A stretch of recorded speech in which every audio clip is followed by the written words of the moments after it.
Hey everybody, welcome to my final video for Cthulhu Wars, the board game. In this video, I'm going to go ahead and show you my final thoughts on Cthulhu Wars, the board game itself. Now, if you missed my other two videos, I'm going to go ahead and stick in a really quick clip for you. It shows you exactly how Cthulhu Wars plays, give you a really good overview of the game, then I'll come back and give you my final thoughts on Cthulhu Wars, the game itself.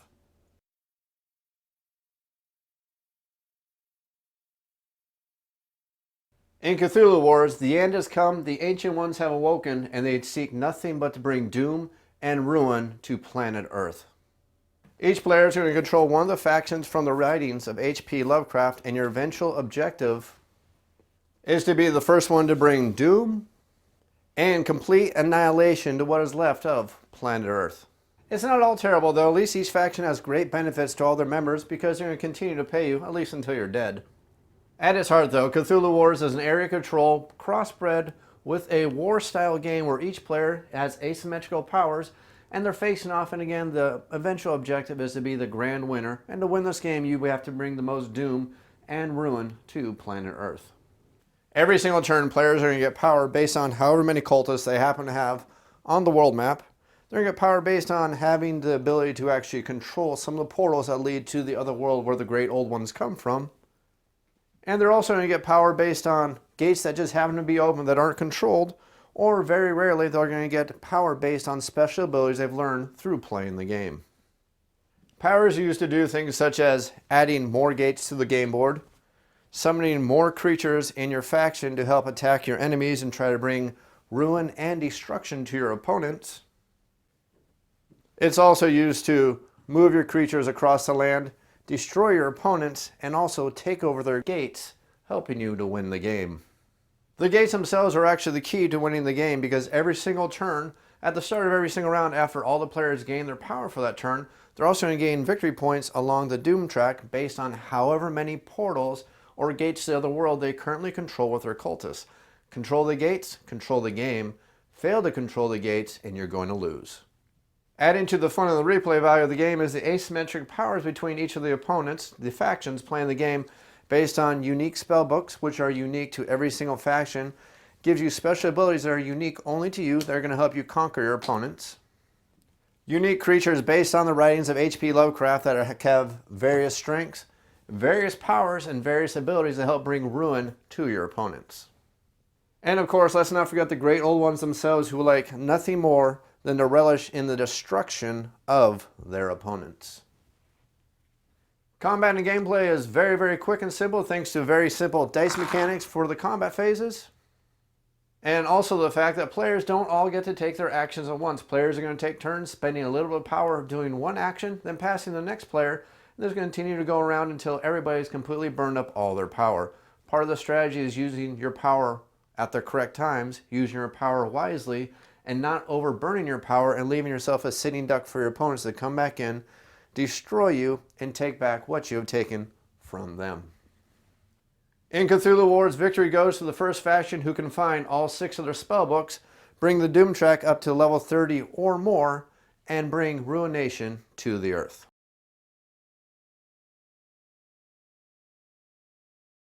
Before I get into my review for Cthulhu Wars the game, let's just get one thing out of the way. Yes, this is not a cheap game. This is an extremely expensive game. You're looking at spending over $200 if you want to get one of the expansions, and you're probably going to want to, so you can play this game as a 5-player game.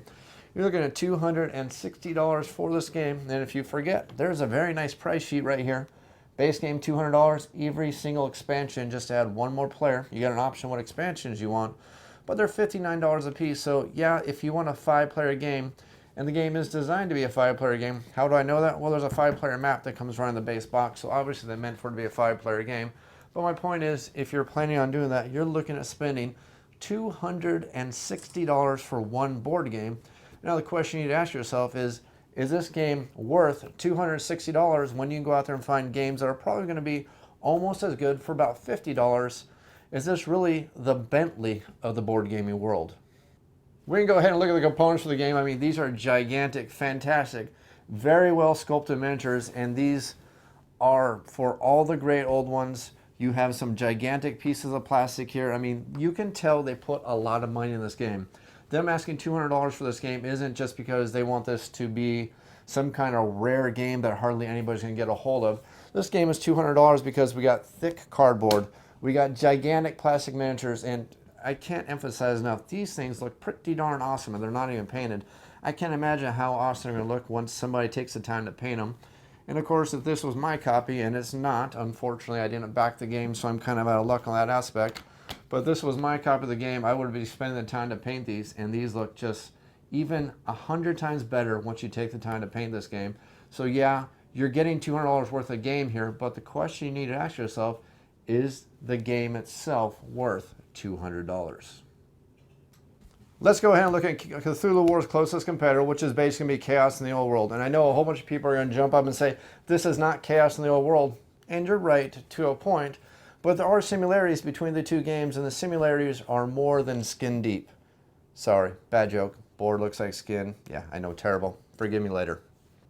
I mean, let's look at both of the games. They both have the same theme of great ancient creatures trying to take over a world and completely destroy the world. You're fighting against each other. There's area control mechanics. But Cthulhu Wars has taken Chaos in the Old World and taken a game that was admittedly a very good game and has streamlined it and improved upon it in so many ways and made the game so much better that I can easily say that even though the similarities are skin deep, back to the bad jokes again, the game is still better. And if I had the choice to buy this game or the other one, I would buy this game if I could afford it. And now we get to my point. I can sit here for a good 10 or 15 minutes and tell you every reason why Cthulhu Wars is a fantastic game, why you should add this game into your collection if you like area control games. Even if you don't like the Cthulhu mythos, I can give you reasons to add this game into your collection if you like asymmetrical area control games that have a little bit of war game feel to them, where you're fighting each other, going into battles. If you enjoy those kinds of games with lots of expandability, I haven't even gotten into this yet, and I'll cover it in just a few moments. But there's a lot of future expandability coming out for this game. But again, it all really doesn't matter if you can't afford to buy this game and put it on your shelf. And if I can't convince you that this game is $150 better than games like Chaos in the Old World. So before I go anywhere further with this video, this is my plea to Sandy Peterson and the Green Eyed Games. I want Cthulhu Wars. I want the non-deluxe version. I want the okay, I'd even take a $100 version, shrink down all these miniatures, bring them down into a more reasonable size to drop your costs. I understand there were costs involved in this game. I understand that. Bring down the box size, bring down the components. These gates are very nice, but they don't have to be that big. They don't have to be this giant, very thick, high-quality cardboard. These don't have to be this super high, thick quality cardboard. All the cultists, okay, I'll take it back. These cultists have to keep looking this cool. If you guys change the cultists, I'm going to be sad. But the great old ones, you can shrink them down. If you can bring this game down in under $100, this is a game that needs to be in a lot of board gamers' collections, if you can bring the price down.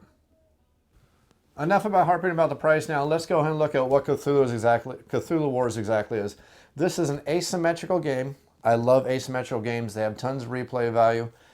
And I love the fact that asymmetrical games are never ever going to play the exact same way twice. And this game takes it even one step further by making sure that even your basic faction, even though every single faction in the game has a standard way to play them that may be more efficient than other ways, thanks to the way that you can purchase your spell books in different ways, in different orders, making different strategies every time you play this game is an awesome inclusion for the game. We all love games that allow us to throw tons of dice, and while those games that allow us to throw tons of dice aren't always good, they manage to include it in this game in such a way that doesn't make the dice mechanics overload the game horribly, where you feel like you have just lost the game due to dice rolls versus your strategy of how well you picked your spell books, how well you built your gates in the game world, and how well you maneuvered all your units over the board. They include that in enough of a good way to make lots of variety and still feel like you still get a little bit of that dice chucking and a little bit of that fun in there, but still have some really fantastic strategy. It's also painfully obvious to me that Sandy Peterson put a lot of work into this game to make sure that there is a lot of balance in this game, to make sure that no single faction is going to feel like it's definitely dominating the game. And now I say that with a little bit of a preface. There's still 5 more factions coming out for this game. Sorry, 7 more neutral factions and 4 more baseline factions, which will allow you to play this game with up to 7 or 8. Go read the website, you can figure out yourself, but it's either going to play for 7 or 8, whatever it is. they still have done a fantastic job just out of the box ensuring that we have 4 factions, as asymmetrical as they are, as different as they play, and as different as they feel. Every one of these factions feels like they are balanced against each other, at least in the games I've played. And I'm going to tell you, I have not played this game 2 players more than once. I got halfway through a 2-player game, got fed up with it, and quit. It just really wasn't my way of playing the game. But so far with the 3-player games and with the 4-player games, I see the balance. I see the hard work that went in this game to make sure this is a balanced, very challenging game, but it can be very unforgiving to terrible strategies, but yet it's still very enjoyable, doesn't overstay its welcome, and unlike similar games, Cthulhu Wars was not difficult to teach at all. Actually, this is one of the easiest videos I've done for quite a while. This game is very well designed to the point that everything is explained with all the player aids that come with the game, so you're not going to have any trouble there.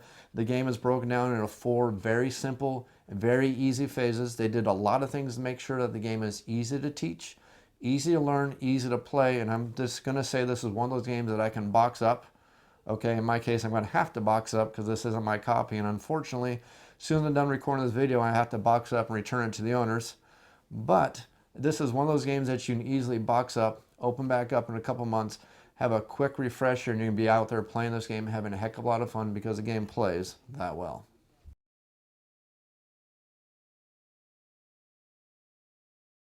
Every time I do a video review for a game, I always like to take a few minutes to talk about the family friendliness and also take a few moments to talk about just how well the game plays at various player counts. Unfortunately, Cthulhu Wars is one of those games not going to be able to make too many comments about the player count for the simple fact that the base box does come to be a 3 to 5 player game. The factions included in the box, unfortunately, you can only get up to 4 factions, so I don't know how well the factions are going to play with each other beyond 4 players. I don't know if there's going to be any balance issues or anything like that. I would like to assume and pretend that nothing's going to happen, but their plan is to eventually have 7 factions in this game, and if they manage to get all 7 of these factions balanced, Sandy Peterson will have completed pretty much almost a miracle at that point, because 7 asymmetrical factions that are balanced, plus the neutral factions, the neutral great old ones that you throw into this game, if he can keep all those balanced, somebody needs to give that guy his own company making a lot of games. Now, having said that, I'm going to say that Cthulhu Wars, I didn't enjoy it as a 2-player game very much. And even when you talk to Sandy Peterson or when you see him making comments on the internet, you can tell that 2-player really was not a strong concern for them. And I really don't blame them at all. These kind of games, area control games, are never meant to be good with the lower player counts. You can throw out games like Lords of Zidit, which is another game that is meant to have more players to really enjoy that kind of game. Even Chaos in the Old World, not to throw it out there again, is still better with more players. It was best as a 4-player game.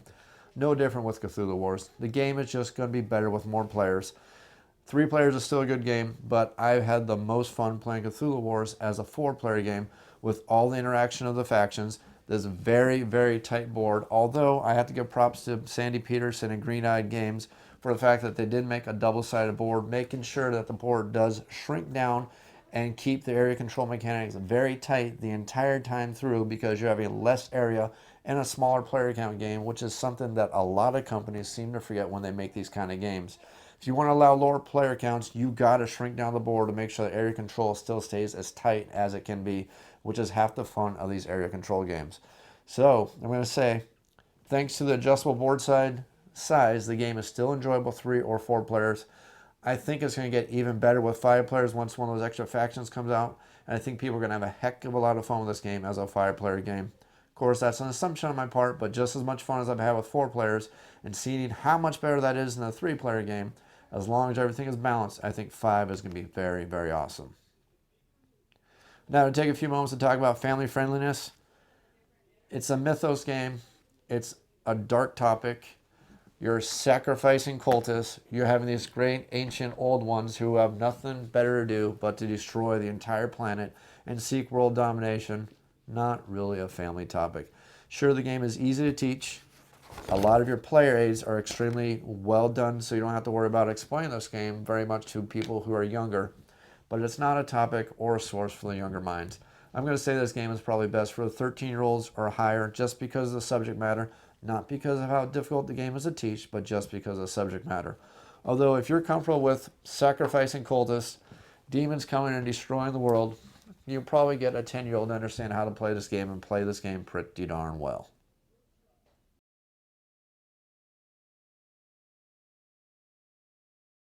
If you're looking for a really good area control war game that is taking the mechanics from Chaos in the Old World, simplify them down, not in a bad way, but more of a streamline to improve everything, but yet has kept all the factions extremely asymmetrical, very well balanced, and you're looking for an area control game with those kind of mechanics, I can definitely recommend Cthulhu Wars, especially if you can afford the $200+ price tag.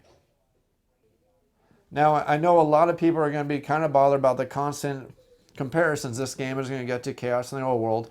And the main reason why this is going to happen is because both those games are area control games. Both those games have a mythos feel of ancient ones destroying a planet. But the similarities are going to end there because this is a much more streamlined version of it. This isn't like comparing Caverna to Agricola, where some mechanics are slightly streamlined. This has taken it one step a little bit further than that, although it's along the same lines, improving a prior game, making it that much better. Don't know if it's $200 better. Sandy Peterson, please bring out the $100 version of this game. This has been another Off the Shelf board game review looking at Cthulhu Wars by Green Eyed Games and Sandy Peterson. Thanks for watching.